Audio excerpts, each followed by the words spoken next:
बिस्मिल्लाहिर्रहमानिर्रहीम। तहरीक लब्बैक पाकिस्तान के हवाले से 3 बड़ी खबरें लेकर आपकी खिदमत में हाज़िर हूँ।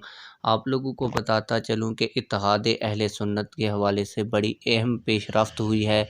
बड़ी खबर इस हवाले से मेरे पास आ चुकी है, जो आज की इस वीडियो में डिटेल के साथ आप लोगों के सामने रखूँगा।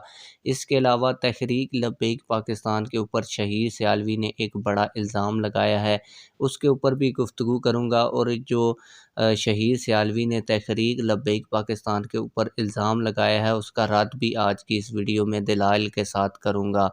लेकिन वीडियो शुरू करने से पहले आप लोगों से एक छोटी सी गुजारिश भी करूँगा कि अगर आपने अभी तक हमारे इस चैनल को सब्सक्राइब नहीं किया तो जल्दी से चैनल को सब्सक्राइब कर लें और वीडियो को लाइक भी कर दें, ताकि हमारी ये खबर ज़्यादा से ज़्यादा लोगों तक फैल सके।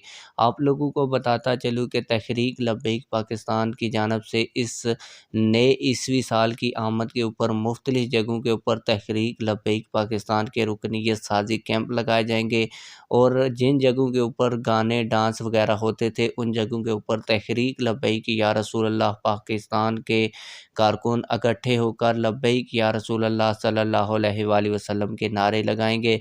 पिछली दफ़ा भी तहरीक लब्बैक पाकिस्तान ने कुछ इसी तरह के प्रोग्राम नए साल के पहले दिन के मौके पर किए थे। इस मौके पर तहरीक लब्बैक पाकिस्तान की जानिब से कराची के अंदर मुख्तलिफ शहरों के अंदर सफाई भी की गई थी, लेकिन इस दफ़ा रुकनीयत साजी कैंप लगाने का ऐलान किया गया है।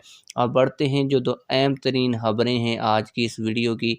आप लोगों को बताता चलूँ कि शहीर सियालवी की जानिब से एक ट्वीट किया गया है, और इसमें उसने मुफ्ती हसन रज़ा नक्शबंदी साहब, जो तहरीक लब्बैक पाकिस्तान के अहम तरीन रहनुमा हैं, इनकी एक तस्वीर को ट्वीट किया और साथ में लिखा कि इन जाहिलों की हरकतें देखो, दो कौमी नज़रिए के बानी सर सैयद अहमद खान को भी कादियानी करार दे दिया। आर्टिकल 295C जिस पर ये लोग सियासत करते हैं, इसे लिखने वाले तारिक कादरी को भी काफर कहा।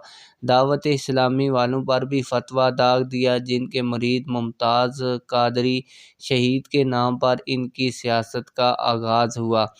तो मैं आप लोगों को बताता चलूँ कि मुफ्ती हसन रज़ा नक्शबंदी साहब ने बिल्कुल सही कहा कि सर सैयद अहमद खान कादियानी हैं, क्योंकि उनकी किताबों के अंदर आप लोग देखें तो उनकी जो कुछ तहरीरें हैं, अगर आप उनको पढ़ें तो आप लोगों को ये वाज़ह हो जाएगा कि वह वाकई कादियानी थे और ख़त्म नबूवत के ऊपर इनका यकीन नहीं था।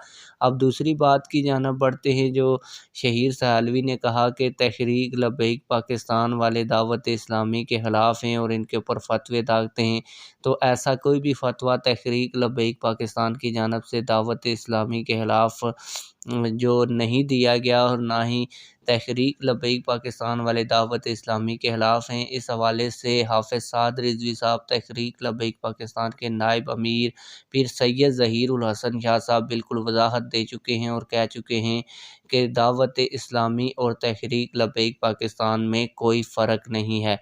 अब बढ़ते हैं आज की सबसे बड़ी खबर की जानिब, और वो खबर ये है कि मिली यकजहती कौंसल के और मौलाना अबुल खैर ज़ुबैर साहब की हाफ़िज़ साद रिज़वी साहब से मुलाकात हुई है, और ये मुलाकात अल्लामा हादम हुसैन रिज़वी साहब के मज़ार मुबारक पर हुई है। इस मौके के ऊपर साद हुसैन रिज़वी साहब ने उनको चादर मुबारक का तोहफ़ा भी पेश किया है और उन्होंने कबूल भी कर लिया है। इस मौके पर साद रिज़वी और उनके दरमियान एक तवील मुलाकात हुई, जिसमें इत्तेहाद अहले सुन्नत के हवाले से तवील गुफ्तगू हुई और इसके ऊपर इत्तफ़ाक भी किया गया है। आप लोग इस हवाले से क्या कहते हैं? कमेंट सेक्शन में हमें अपनी राय से ज़रूर आगाह कीजिएगा। मिलते हैं किसी और वीडियो में। अल्लाह हाफ़िज़।